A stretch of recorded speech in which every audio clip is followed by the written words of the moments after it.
السلام علیکم ناظرین۔ شیر علی نے مجھے ریڈیو ٹرانسمیٹر پر خفیہ سگنلز کے اشارے بھی زبانی یاد کروا دیے۔ ان اشاروں کی مدد سے میں کوڈ الفاظ میں اپنے ساتھی کو انڈیا میں کسی بھی جگہ پیغام پہنچا سکتا تھا اور اس کا پیغام بھی وصول کر سکتا تھا۔ جب میری ٹریننگ ختم ہو گئی تو شیر علی مجھے رات کے وقت اس مال گودام کے قید خانے سے نکال کر اپنے ریستوران والے بیڈ روم میں لے گیا۔ کہنے لگا، اب تم سو جاؤ، کل کا دن میں تم اسی بیڈ روم میں رہو گے اور آرام کرو گے۔ کل رات کو میں تمہیں کچھ باتیں زبانی بتاؤں گا جو انتہائی ضروری ہیں۔ اس کے بعد اپنے سیکرٹ مگر خطرناک مشن پر روانہ ہو جاؤ گے۔ وہ رات اور اگلا دن میں نے شیر علی کے بیڈ روم میں قید تنہائی میں گزارا۔ دوسرے دن رات کے 8 بجے شیر علی نے اپنا کھانا بیڈ روم میں ہی منگوا لیا۔ نوکر کھانا لے کر آیا تو اس نے مجھے باتھ روم میں چھپا دیا۔ کہنے لگا، میں نہیں چاہتا کہ یہ لوگ اب تمہیں میرے ہاں دیکھیں۔ کھانے کے بعد اس نے سگار سلگا لیا۔ الماری میں سے کالے رنگ کی ایک پاکٹ بک نکال کر میرے پاس صوفے پر بیٹھ گیا اور کہنے لگا، کمانڈو شیروان نے تمہیں راہ کے بارے میں جو بریفنگ دی ہے اس نے مجھے پوری طرح آگاہ کر دیا ہے۔ تمہارا مشن بڑا نازک ہے، لیکن مجھے امید ہے کہ جیسی تمہیں تربیت دی گئی ہے اور اسلام، پاکستان اور کشمیر کی جنگ آزادی کے بارے میں تمہارے دل میں جو جذبہ موجود ہے، اگر تم نے عقل مندی اور ہوشیاری سے کام لیا تو تم اپنے مشن میں ضرور کامیاب ہو گیا اور جہاد کشمیر پاکستان کے استحکام اور اسلام کی بہت بڑی خدمت انجام دو گے اور ہندو سامراج کی اسلام دشمن سازشوں کو کاری ضرب لگاؤ گے۔ اب تمہیں وہ سکیم بتاتا ہوں جس پر عمل کرتے ہوئے تمہیں اپنے مشن کو کامیاب بنانا ہے۔ اس وقت کشمیر میں مجاہدین کی سرگرمیاں اپنے عروج پر ہیں اور انڈین فوجی یونٹوں کو ہر محاذ پر شدید نقصان اٹھانا پڑ رہا ہے۔ بھارتی حکومت کشمیر میں دھڑا دھڑ فوجیں بھیج رہی ہے اور ان کو اسلحہ کی سپلائی دن رات جاری ہے۔ اندرا حکومت کی منسٹری آف کشمیر افیئرز کی فوجی شاخ کو خفیہ ادارے راہ کے ماتحت کر دیا گیا ہے۔ راہ کا ہیڈ کوارٹر تو دلی میں سیکریٹریٹ بھی ہے، لیکن کشمیر میں فوجی سرگرمیوں کے تمام امور کشمیر افیئرز ہیڈ آفس میں طے پاتے ہیں، جسے دلی سے احمد آباد منتقل کر دیا گیا ہے تاکہ غیر ملکی انٹیلیجنس کی نظریں اس پر نہ پڑ سکیں۔ اس راز کو انتہائی خفیہ رکھا گیا ہے۔ اس محکمے کا انچارج گجرات کاٹھیاوار کا رہنے والا ایک تجربہ کار سول افیسر ہے جس کا نام جی ڈی پانڈے یعنی گوکل داس پانڈے ہے۔ اس کے محکمے کو اسپیشل سیکورٹی ڈپارٹمنٹ کے نام سے پکارا جاتا ہے، لیکن حقیقت میں کشمیر میں جتنی نئی فوجی یونٹیں جاتی ہیں اور ان کے لیے جہاں جہاں سے اسلحہ سے بھری ہوئی اسپیشل ملٹری ٹرینیں جموں کی طرف روانہ ہوتی ہیں، وہ سب اس محکمے کے اشاروں پر چلتی ہیں۔ اس محکمے کا براہ راست بھارتی فوجی ہائی کمانڈ سے سلسلہ جڑا ہوا ہے۔ انڈین فوجی ہائی کمانڈ کشمیر میں فوجوں کی نقل و حرکت کی سکیم تیار کر کے اس محکمے کے سربراہ جی ڈی پانڈے کو بھیج دیتا ہے اور پھر مسٹر پانڈے کا محکمہ اس سکیم پر عمل کرتے ہوئے فوجوں کو بھارت کے مختلف شانیوں سے روانگی اور اسلحے کی ترسیل کا سارا کام خفیہ طور پر اپنی نگرانی میں کراتا ہے۔ دوسری بات یہ ہے کہ کشمیری مسلمانوں نے قیام پاکستان کے وقت پاکستان میں شامل ہونے کا اعلان کیا تھا، لیکن بھارتی حکومت نے فوراً اپنی فوجیں داخل کر کے کشمیر پر زبردستی اپنا قبضہ جما لیا تھا، چونکہ بھارتی حکومت نے اپنے طور پر یہ طے کر لیا ہے کہ پاکستان کشمیری مسلمانوں کی مدد کر رہا ہے۔ اس لیے اندرا گاندھی کی حکومت پاکستان میں تخریب کاری کا ایک بہت خطرناک اور وسیع منصوبہ بنا رہی ہے۔ یہ منصوبہ اندرا گاندھی کے تیار کردہ اسی بدنام خفیہ ادارے راہ کی کشمیر افیئرز والی شاخ کے ذریعے تیار کیا جا رہا ہے اور اس کا انچارج بھی یہی جی ڈی پانڈے ہے۔ اس ناپاک منصوبے کے ذریعے پاکستان میں تخریب کاری کی جائے گی، بم کے دھماکے کیے جائیں گے، مساجد میں بم پھینک کر مسلمانوں کے خلاف لڑایا جائے گا، مذہبی منافرت پھیلائی جائے گی۔ میں بڑی توجہ سے شیر علی کی باتیں سن رہا تھا، میرا ذہن اس کی باتوں کے ساتھ ساتھ چل رہا تھا۔ ایک پل کے لیے وہ خاموش ہو کر میری طرف غور سے دیکھنے اور سگار کے کاشے لگانے لگا، پھر اسی طرح میری آنکھوں میں آنکھیں ڈالے بولا، تمہیں احمد آباد جا کر راہ کی کشمیر افیئرز کے ہیڈ آفس کے انچارج جی ڈی پانڈے یعنی گوکل داس پانڈے تک رسائی حاصل کرنی ہے، اور رسائی بھی اس طریقے سے حاصل کرنی ہے کہ وہ تم پر بے حد اعتماد کرنے لگے۔ اس کے بعد تم نے احمد آباد میں ہی اپنا ایک خفیہ ہیڈ کوارٹر بنانا ہوگا۔ تم کشمیر میں تازہ انڈین فوجی یونٹوں کی نقل و حرکت اور اسلحے کی سپلائی کے بارے میں مکمل معلومات حاصل کر کے उन मालूमात की रिपोर्ट कोड अल्फाज में मुझे यहाँ पहुँचाओगे। मैंने तुम्हें अपने रेडियो ट्रांसमीटर के खुफिया सिग्नल बता दिए हैं, बल्कि तुम्हें याद करवा दिए हैं। एक बात याद रखना, तुम मुझे हमेशा रात के 12 बजे से 1 बजे के दरमियान रेडियो ट्रांसमीटर पर पैगाम दिया करोगे। मैंने शेर अली से सवाल किया, मैं इससे पहले अहमदाबाद कभी नहीं गया। इस शहर के बारे में इतना ज़रूर जानता हूँ कि यहाँ एक अरसा तक मुसलमान बादशाहों की हुकूमत रही है और सुल्तान रज़िया सुल्ताना इसी सूबे की मलका थी। और दूसरा यह कि हिंदू का मशहूर मंदिर सोमनाथ इसी सूबे में किसी जगह पर वाक़ है, जिसके बुत महमूद गजनवी ने 5-5 किए थे और हिंदू राजाओं के बेपनाह लश्कर को सोमनाथ के मैदान में शिकस्त से फाश दी थी। शेर अली मुस्कुराते हुए बोला, तुमने बिल्कुल ठीक कहा। ये उसी सूबे गुजरात काठियावाड़ का दारुल हुकूमत है और इसका इस्लामी नाम अहमदाबाद है। ये कपड़े के कारखानों का शहर है और बहुत बड़ी तिजारती मंडी है और यहाँ कुतुब शाही ख़ानदान के कई शाही महलात और तारीखी इमारतें अब तक मौजूद हैं। बहरहाल वहाँ हमारा एक गुजराती मुसलमान मुजाहिद तुम्हारी इब्तदाई इमदाद के लिए मौजूद होगा। वो तुम्हारी कुछ दूर तक रहनुमाई करेगा। आगे सारा काम तुम अकेले ही करोगे। अब मेरी बात तवज्जो से सुनो। ये जो मिस्टर जी.डी. पांडे है, मैं तुम्हें इसकी तस्वीर भी दिखा दूंगा। ये शख्स वैसे तो इंडियन ब्यूरोक्रेसी का पुराना ICS अफसर है, बड़ा पढ़ा लिखा है, मगर दूसरे हिंदू की तरह यह भी बेहद तोहमपरस्त आदमी है। यह जैनी है, यानी जैन मत का पैरोकार है और जैन धर्म को ही निजात का वाहिद जरिया समझता है। इसलिए तुम उसे जैन मत के वरदान साधु के रूप में मिलोगे। कमांडो शेरवान की ज़बानी मुझे यह भी मालूम हो चुका है कि कश्मीर में तुम्हें हिंदुआज़म के तमाम फ़िरक़ों की मुकम्मल तालीम दी गई है, यानी तुम जैन मज़हब के बारे में पूरी मालूमात रखते होगे। वैसे मैं तुम्हें अंग्रेज़ी में लिखा हुआ एक किताब भी दूंगा, जिसमें जैन मज़हब के बानी महावीर की ज़िंदगी के हालात है और हिंदू धर्म के इस फ़िरके के बारे में मुकम्मल मालूमात दर्ज हैं। महात्मा गांधी भी जैन मत के मानने वालों में से था, मगर जी.डी. पांडे तो जैन धर्म का दीवाना है और इस धर्म के बानी महावीर का आशिक है। तुम उसकी इस कमज़ोरी से फ़ायदा उठाते हुए उसका एतमाद हासिल करोगे। अब यह तुम्हारी मौका शनासी और अक्ल पर मुनहसर है कि तुम जी.डी. पांडे को किस हद तक अपने काबू में करते हो। वैसे ज़रूरत इस बात की है कि उसे पूरी तरह काबू किया जाए। थोड़ी बहुत रसोई हासिल कर लेने से हमारा काम नहीं चलेगा। मैं खामोशी से बैठा शेर अली की ज़बान से अदा होने वाले एक एक लफ्ज़ को बड़े गौर से सुन रहा था और उसे अपने दिमाग में बिठाता जा रहा था, क्योंकि इन बातों ने आगे चलकर मेरे काम आना था। शेर अली कहने लगा, हमारा अहमदाबाद वाला आदमी इस सिलसिले में भी तुम्हारी मदद करेगा। जैसा कि मैं तुम्हें पहले भी बता चुका हूँ, ये आदमी कोई जासूस नहीं है, इसका पाकिस्तान से भी कोई वास्ता ताल्लुक़ नहीं है। वो भारत में रहने वाले हज़ारों मुसलमानों की तरह एक आम मुसलमान है, जिसको हिंदू अपना ज़र खरीद गुलाम समझता है और जिसकी तरक्की के तमाम रास्ते हिंदू ने मसदूद कर रखे हैं। शेर अली ने मुझे उस आदमी का नाम बताया। मैं असली नाम की जगह आपको उसका फ़र्ज़ी नाम बताई देता हूँ। मैंने उसका फ़र्ज़ी नाम करीम भाई रखा है। यह नाम गुजरात काठियावाड़ मुसलमानों में बड़ा आम है।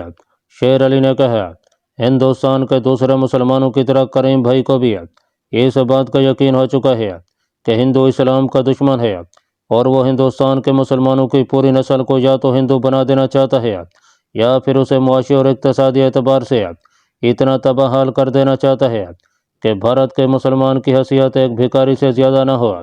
चुनाचे करीम भाई ने अपने और इस्लाम के दुश्मन के खिलाफ मरते दम तक जिहाद करने का अहद कर रखा है। उसका दुश्मन और मेरा दुश्मन और हमारे दीन इस्लाम का दुश्मन सिर्फ हिंदू और हिंदू ही है।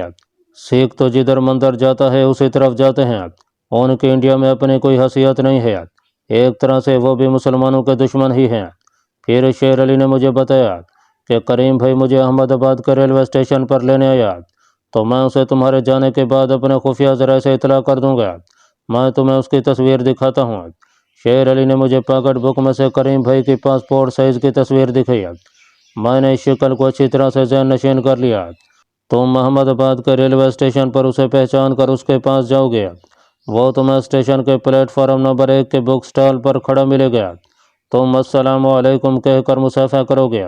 वो कोड अल्फाज में तुमसे पूछेगा, आपने तो पिछले स्टेशन पर उतरना था।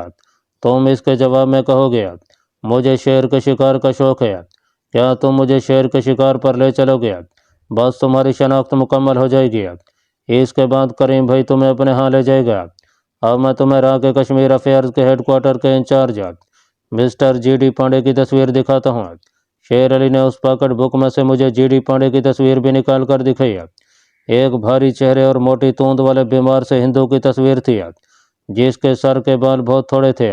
कानों के ऊपर थोड़े थोड़े सफ़ेद बालों की झालर सी लगी थी। मूँछों के बाल भी सफ़ेद हो चुके थे। उसने सफ़ेद मलमल का कुर्ता पहना हुआ था, जैसा उस जमाने के कांग्रेसी लीडर पहना करते थे, और अब भी बहुत हैं। नीचे उसने मलमल की दोहरी धोती पहनी थी और बाग में कुर्सी पर बैठा था। शेर अली ने कहा, यह पांडे की कोठी के लान में उतरी हुई तस्वीर है। यूँ समझ लो कि तुमने इस शख्स पर फतह हासिल करनी है और इसके दिलो दिमाग पर कब्जा करना है, और ये काम तुम दौलतमंद बनकर, मुल्क के लीडर बनकर, मुल्क के हीरो बनकर नहीं कर सकते। सिर्फ इस शख्स के अकीदे की नाजुक रग को अपने हाथों में लेकर कर सकते हो, और इसका एक ही रास्ता है कि तुम जैन मत के वदवदान और शास्त्री बनकर उसके सामने जाओगे। अगर तुमने अपनी बातों से उसको मुतासर कर लिया तो फिर समझ लो कि तुम्हारा आधे से ज़्यादा कमांडो मिशन उसी वक्त मुकम्मल हो गया, क्योंकि कश्मीर के महाज पर इंडियन फौजी हाई कमांड की सारी हिकमत अमलियत इस शख्स जी.डी. पांडे के ऑफिस में तैयार होती है। बातें करते करते रात के 9:30 बज गया। शेर अली ने अपने मुलाजिम को जो खाना लेकर आया था कह दिया था कि मैं अब सो जाऊंगा, मुझे डिस्टर्ब ना किया जाए। चुनाचे इस दौरान वहाँ कोई भी ना आया। शेर अली ने खुद बिजली की केतली में पानी गर्म करके काफ़ी तैयार किया। शेर अली कहने लगा, जैनी विरदान या साधु बनने के लिए तुम्हारे लिए ज़रूरी होगा कि तुम जैनी अवतार संवर्धन की मुड़ी पर जाकर वहाँ से 4 गांठों वाला मंगल सूत्र लेकर उसे अपने दाएं कलाई में बांधो। मैंने पूछा, यह जैनी अवतार कौन था और उसकी मुड़ी कहाँ पर है? शेर अली ने कहा, हिंदू धर्म खुद भी चूं चूं का मुरब्बा है, और उसके आगे जो फिरके हैं उनकी बातें भी अकल से कोसों दूर हैं। जैन मत वालों का अकीदा है कि जैन मत के बनी महावीर जयवर्धन ने 3री बार बीकानेर के एक राजा के घर अवतार बनकर जन्म लिया था, और उसका नाम संवर्धन था। संवर्धन महावीर की तरह राजपाट छोड़कर जंगलों में सारी उम्र रहा, और मरने के बाद लोग उसे नंदीकांड ले गए, जो बीकानेर से 8 मील के फासले पर है, और जहाँ उस जमाने के राजा की दस्ताओं की मूड़ियाँ हैं, जिनके ऊपर संगे मरमर की छतरियाँ बनी हुई हैं। उनके करीबी जैनी अवतार संवर्धन की मूड़ी है, जहाँ एक छोटा सा मंदिर बना है, वहाँ एक ज्ञानी पंडित बैठता है। ये मंगलसूत्र तुम्हें वही पंडित देगा, मगर इससे पहले उस बात की पूरी तसल्ली करेगा कि तुम जैन मत के बारे में पूरी मालूमात रखते हो और महावीर स्वामी के सच्चे परिसार हो। मैंने मुस्कुरा कर कहा, इस बात की फिक्र न करें, मैं उस पंडित को कायल कर लूँगा। इसके बाद मुझे शेर अली ने अंग्रेजी की छोटी सी किताब निकाल कर दी, जो जैन मत के बानी महावीर जयवर्धन के बारे में थी। इसे तुम पूरी तरह पढ़ लेना, ये तुम्हारी मालूमात में मज़ीद इजाफा करेगी। सिगार की राकत इस जान में झाड़ते हुए शेर अली ने कहा, बाकी तुम्हारे पास जो टेबलेट बम स्प्रो की गोलियों की शिकल में है, वो तुम अपने पास ही संभाल कर रखना। ये धमाका खेज खुफिया बम तुम्हारे बड़े काम आ सकते हैं, मगर इन्हें ख़ास ख़ास मौके पर इस्तेमाल करना। उसका कोड ज़बान में लिखा हुआ फार्मूला भी तुम अपने पास ही रखना। मैंने अगर तुम्हें कोई मामूली खैरियत का कोई ख़त लिखा तो ख़त के आखिरी सतर के आखिरी फुल स्टॉप वाले नुक्ते को उठाकर इनलार्ज कर लेना, उसी में तुम्हारे नाम मेरा ख़ास पैगाम होगा। तुम भी अगर कोई पैगाम मुझे रेडियो सिग्नल के ज़रिए ना पहुंचाना चाहो तो ख़त लिख देना, और अपना पैगाम ख़त के आखिरी फिक्रे के आखिर में फुल स्टॉप में बंद कर देना। मैं उस नुक्ते को इनलार्ज करके तुम्हारा खुफिया पैगाम पढ़ लूँगा। बाकी तुम्हें अगर कोई खुफिया पैगाम रेडियो सिग्नल के ज़रिए कमांडो शेरवान को देना हो तो तुम्हें शेरवान ने अपने ट्रांसमीटर के खुफिया इशारे ज़रूर समझा दिए होंगे। जी हाँ, वो सिग्नल इशारे मुझे याद हो चुके हैं, और आपके ट्रांसमीटर सेट के खुफिया सिग्नल भी मैंने जहन नशीन कर लिए हैं। शेर अली बोला, और ये बात भी याद रखना कि मुझे रेडियो सिग्नल के ज़रिए जब भी कोई पैगाम भेजना हो तो हमेशा रात के 12 बजे और 1 बजे के दरमियान भेजना। उस वक्त मेरा खुफिया छोटा रेडियो ट्रांसमीटर सेट मेरे इसी बेडरूम में मेरे पास ही होता है। कमांडो शेरवान भी मुझे उस वक्त पैगाम के सिग्नल भेजता है। रात के 10 बज चुके थे। मैं शेर अली से पूछने ही वाला था कि मुझे अहमदाबाद अपने मिशन पर किस वक्त रवाना होना है कि उसने सोफे से उठते हुए कहा, मैं चाहता हूं कि तुम अपना थोड़ा सा हुलिया तब्दील कर लो। तुम्हारी मूछें नहीं हैं, तुम छोटी छोटी मूछें रख लो और बालों का स्टाइल भी तब्दील कर लो। इसकी वजह यह है कि मेरे रेस्तरान के आदमियों ने तुम्हें मेरे साथ देख लिया है। यह मेरी मजबूरी थी, क्योंकि अहमदाबाद में तुम एक हिंदू बनकर जाओगे जो जैन मत का मानने वाला वरदान और शास्त्री है। तुम अपना कोई हिंदवाना नाम अभी मत रखना। करीम भाई तुम्हें गुजरात काठियावाड़ का कोई हिंदवाना नाम बता देगा। दूसरे मॉडर्न साधु बनकर जीडी पांडे के पास जाओ। आगे वहाँ जैसे हालात हों वैसे ही करना। करीम भाई इस सिलसिले में तुम्हें सही मशवरा देगा। जैन मत का साधु बनने के लिए तुम्हें लंबे बाल लंबी दाढ़ी रखने की ज़रूरत नहीं पड़ेगी। बस सफ़ेद कुर्ता सफ़ेद धोती और चप्पल ही काफ़ी रहेगी। जैन मत के साधु सफ़ा चाट भी होते हैं। सिर्फ माथे पर तुम्हें जैनी तिलक लगाना होगा। मैंने कहा ठीक है, मैं आज ही से मूछें बढ़ानी शुरू कर देता हूँ। बालों का स्टाइल भी तब्दील कर लेता हूँ। अगर जट्टाधारी साधु बनना पड़ा तो वो भी बन जाऊंगा। अगर करीम भाई ने कहा कि अंग्रेजी कपड़ों वाला मॉडर्न स्वामी ही बना रहूं तो यही कपड़े ठीक रहेंगे। सिर्फ माथे पर तिलक लगा लूँगा। शेर अली ने मुझे ऊपर से नीचे तक देखा। वो मेरे लिबास का जायजा ले रहा था। कहने लगा, अहमदाबाद में इतनी सर्दी नहीं होती, वहाँ तुम्हें स्वेटर की ज़रूरत नहीं पड़ेगी। सिर्फ एक कोट ही काफ़ी रहेगा, या ये जैकेट जो तुमने पहन रखी है ठीक रहेगी। लेकिन मेरा ख्याल है कि लिबास का फैसला भी तो करीम भाई से ही मिलकर करना। हो सकता है वो तुम्हें सफ़ेद खद्दर का कुर्ता पजामा और खद्दर की जैकेट पहनने का मशवरा दिया, क्योंकि आजकल के मॉडर्न जैनी साधु आमतौर पर ऐसा ही लिबास पहनते हैं। सिर्फ कट्टर किस्म के जैनी साधु या तो नंगे रहते हैं और या फिर सफ़ेद खद्दर का कुर्ता और धोती पहनते हैं। अच्छा, अब तुम आराम करो। मैंने पूछा, मुझे अहमदाबाद किस वक्त रवाना होना होगा? शेर अली ने माथे पर उंगली फेरते हुए कहा, यह बताना तो मैं तुम्हें भूल ही गया था। वो ऐसा है कि मैंने बड़ौदा एक्सप्रेस में तुम्हारी सेकंड क्लास की सीट रिजर्व करा दी है। तुम्हें सबसे पहले अहमदाबाद जाकर करीम भाई से मुलाकात करनी होगी। मैंने तुम्हें बता दिया है कि वो तुम्हें प्लेटफार्म नंबर 1 के बुक स्टॉल पर मिलेगा। तुम्हें उसकी फ़ोटो भी दिखा दी है। उससे मिलने के बाद तुम बीकानेर संवर्धन उतार की मुड़ी पर जाओगे और वहाँ के जैनी पंडे से 4 गांठों वाला कलाई पर बांधने के लिए मंगलसूत्र हासिल करोगे। इसके बाद तुम राह के अहमदाबाद वाले हेडक्वार्टर के चीफ गोपाल दास पांडे से रब्ता पैदा करने के बारे में कोई हिकमत अमली तैयार करोगे। तुम्हारी गाड़ी सुबह 6 बजे नई दिल्ली का स्टेशन से चलेगी। अब तुम सो जाओ, सुबह मुलाकात होगी।